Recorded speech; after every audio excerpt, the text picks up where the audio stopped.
কি কোনো জানের মালের মূল্য নাই? আমাদের অবস্থাটা দেখছেন আপনারা একটু? এটা কি আমাদের শাস্তি দিচ্ছেন আপনারা?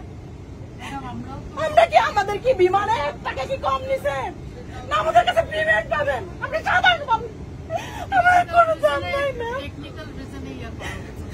এটা কি হচ্ছে? কালকে থেকে এই পর্যন্ত কোনো খোঁজ খবর কোনো কিছু নিচ্ছে না বাংলাদেশ বিমানে। 8:30টায় ফ্লাইটের কথা, সেখানে 9:40 এখানে বিমান ছাড়ার পরে এখানে এসে নাগপুরে ল্যান্ড করছে।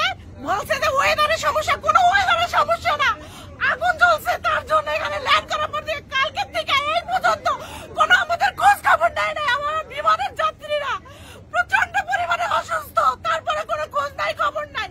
কেন এখন এখানে 2 ঘন্টা কেন ল্যান্ড করবে? কি কারণটা কি? কোনো ধরনের সুযোগ সুবিধা নাই, কোনো ধরনের সুযোগ সুবিধা নাই। আমরা কি মানুষ না? আমরা প্রবাসী বলে কি তাই বলে আমাদের সাথে এরকমটা হবে? আমাদের বাচ্চা কাচ্চা পরিবার আমরা এখানে আসি পরিশ্রম করে, আমাদের কি কোনো দাম নাই? কেন বাংলাদেশে কি দায়িত্ব সরকারের কোনো কর্তৃত্ব নাই?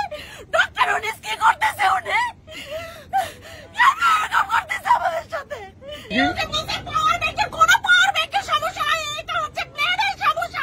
প্লেনে পাখায় আগুন লাগছে, তখন বলছে এদের উপর মহলে বলছে যে এখানে আগুন লাগছে, তখন বলে আপনি যে নেল পালিশ দেন। এটা আমি নিজ কানে শুনেছি, বলতেছে আপনি নেল পালিশ দেন।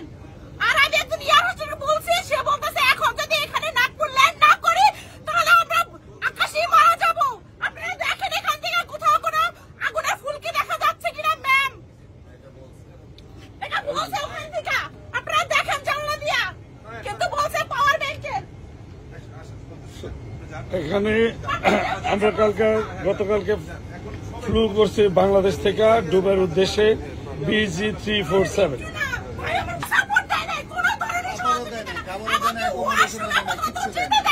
আমি নিজে মহিলা মানুষ নামছি, বলছে আপনাদের এয়ারলাইন্সের বলেন কি আমাদের এখানে কি ওয়াশরুমে পর্যন্ত যেতে দেয় নাই। যাকে হলো বাংলাদেশি বিমান যারা আসে, বাংলাদেশ বিমান আসলে আমাদের একটা প্রতিষ্ঠান এবং এটা আমাদের জন্য, আমাদের বাংলাদেশের জন্য একটা লস্ট প্রজেক্ট। এখানে যারাই আসে তারা দুর্নীতি করে টাকা কামায়, টিকিট পাওয়া যায় না, টিকিটের দাম অনেক, তারপরে সার্ভিস তো নাই। এদের বিরুদ্ধে আমরা বিচার চাই।